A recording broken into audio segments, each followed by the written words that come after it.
Madame, Messieurs, bienvenue dans cette émission-là. Aujourd'hui, nous cause le développement langage chez les enfants. À partir de l'âge 3 mois, les enfants commencent à gazouiller. À partir de l'âge 1 an, ils commencent à dire ce premier mot. Dans nos émissions aujourd'hui, nous pouvons donc cause le différentes étapes, ce développement-là, et aussi le signe qui est capable de détecter si ces enfants-là ont un problème, et aussi qui a une solution qui est là. Docteur Toufani, dis-nous qui sont différentes étapes de développement langage chez un enfant. Alors, tout d'abord, nous devons faire ressortir que le langage, c'est quelque chose propre à l'homme, propre à l'espèce humaine. Donc, l'espèce des animaux et d'autres espèces doivent communiquer entre eux différemment, mais le langage, c'est spécifique à l'homme. Donc, en ce qui concerne le langage et l'étape du développement, vous trouvez qu'il y a deux choses. Donc, N lit dans lui-même, lit dans la personne. On appelle ça l'inné. L'inné, donc c'est l'instinct de l'humain pour causer, pour parler. Et deuxièmement, il y a des autres affaires qu'on appelle l'acquisition. Donc, les gains, durant ces enfants-là, peuvent développer, grandir avec contact avec l'environnement, ils apprennent de nouvelles affaires. En ce qui concerne les étapes, comme M. Diaou, c'est quelque chose inné, ça veut dire dans la personne même, dans l'individu même. Et puis l'autre chose qu'il faut acquérir pendant l'évolution, pendant qu'ils enfants peuvent grandir. Il y a une affaire de perception du langage. Par exemple, nous tous connaissons qu'il y a un bébé dans sa vie fétale. Après 6 mois de grossesse, les oreilles commencent à former, le tympan formé. Et bébé là, il tend la voix de maman, il tend sa mélodie de maman là, il tend comment il peut causer, il finit habiter avec ça la voix là. Il tend aussi sur la voix de papa. Donc il finit gagner sa rythme de langage là, rythme de son. Quand bébé là naît, il est stressé. Donc parce qu'il y a un autre environnement. Au bout de certain moment, il est calmé. L'étude montre qu'après 4 heures de vie, 4 heures d'enfant né, il est capable de reconnaître le langage de la mère, c'est-à-dire le son de la mère. Et il est capable de distinguer la voix de la maman avec un langage, une autre madame qui peut causer. Donc quand un bébé naît, ça c'est une cause quand il fait naître, donc il émet de bruit. Donc, nous sommes capables de faire un langage externe. Hein? Il peut exprimer, il peut ce langage, il peut vocaliser. Donc là, il fait un bruit et il est sensible à un bruit aussi.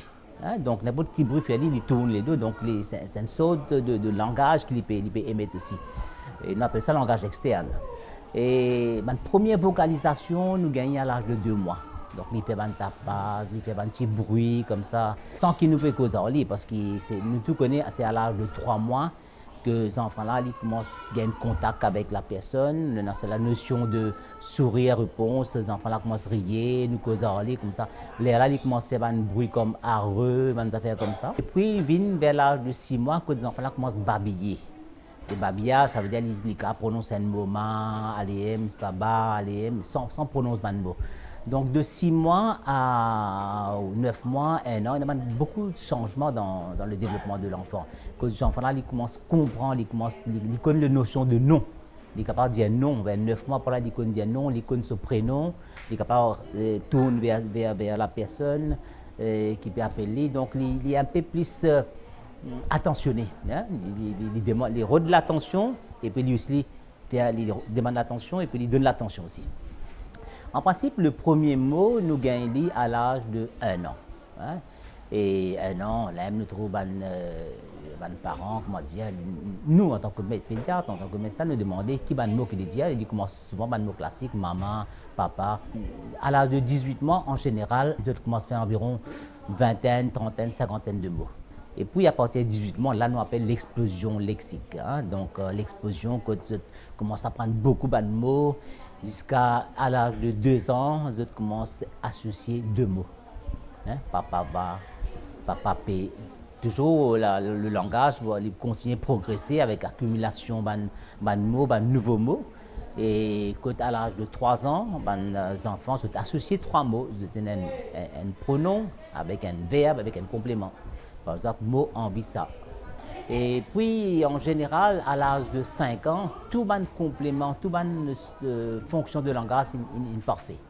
Donc, là que l'enfant là commence à rentrer dans la vie scolaire, et là, il pourra apprendre un autre langage écrit. Docteur, mais qui rôle justement les parents dans l'apprentissage langage des enfants? Est-ce qu'ils ont besoin de causer un langage normal avec les enfants là? Un bébé, dès sa naissance même, il a besoin d'un câlin, il a besoin ce moment près de lui, il a besoin de causer, tout ça aide au développement de l'enfant. Donc au niveau de l'apprentissage, bien sûr, à partir de 6 mois, 7 mois, 8 mois, si on ferme un enfant dans la SAM pendant très longtemps ou pas cause en lit, c'est logique qu'il n'est pas pour développer. Il n'est pas pour aucune conversation. Conversation, il a besoin bilatérale. Hein, et donc, il n'a pas besoin de monologue aussi. Donc, un parent, son rôle, il a besoin de causer avec l'enfant là avec un langage propre, un langage normal. Il peut dire, c'est pas ça, c'est la table. Il a besoin de dire, c'est la table. En touchant l'objet, montrer que c'est ça. Les parents ont besoin de montrer tout un nouveau mot. Un nouveau pour lui enrichir son vocabulaire, enrichir son bagage. Ce langage aussi.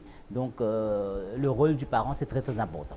Et qui ban signe qui besoin alerte ban parents là, qui ban signe besoin faire attention pour connaître qu'ils enfants là capables de gagner un problème de retard de langage. Première chose à éliminer, si enfants là ont un déficit auditif, donc un surdité à la naissance même, quand ça peut arriver. Si nous peut cause avec un petit bébé qui naît avec un déficit auditif, pas prétendez bien, il ne va pas développer son langage. Donc, une fois élimine ça.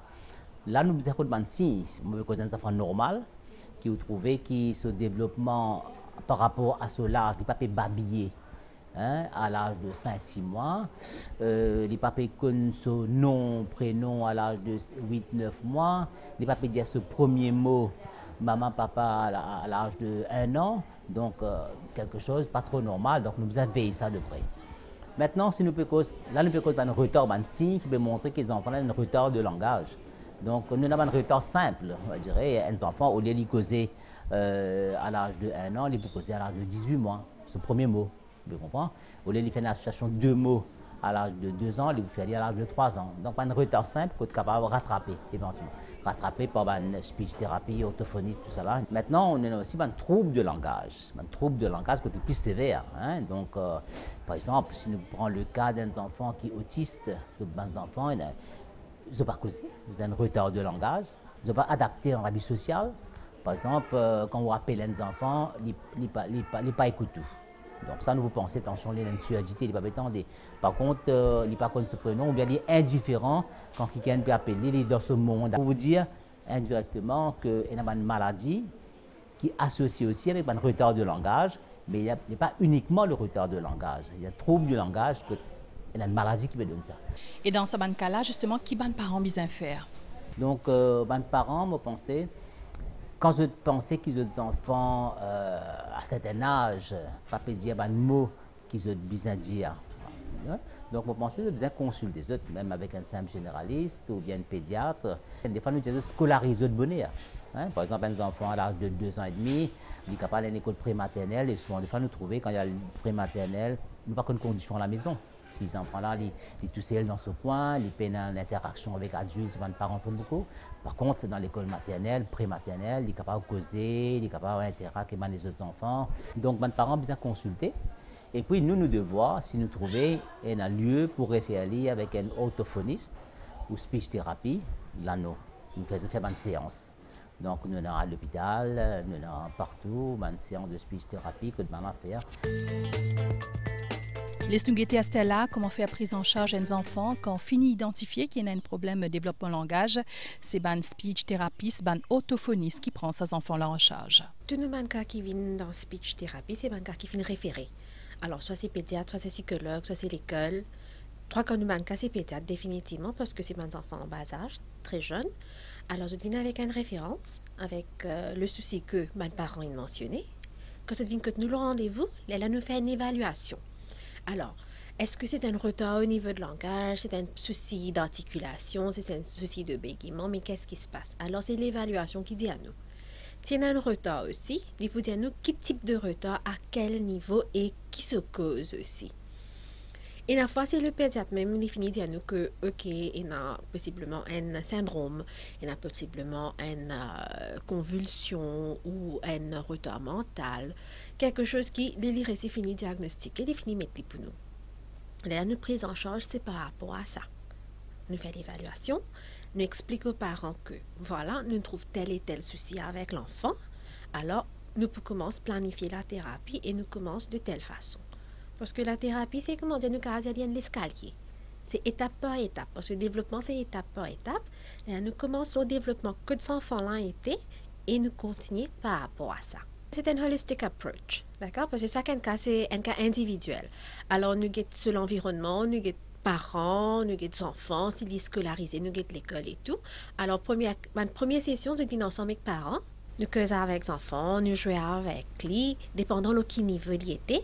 Si c'est le souci, c'est l'environnement, là, nous expliquons aux parents et aux caregivers comment pour modifier l'environnement, comment pour modifier le comportement, comment pour changer les habitudes pour créer un environnement plus conducive pour que les enfants développent le langage.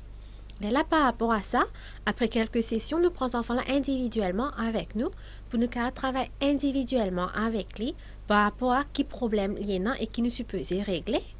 Et puis le parent vient, nous explique ce qu'il nous fait, qui n'arrivait, qui les enfants n'arrivaient à faire et qui les enfants pas fin d'arriver à faire et quelle est la suivi à la maison pour la prochaine fois. Quand je serai venu, nous sommes capables de finir pallier une étape.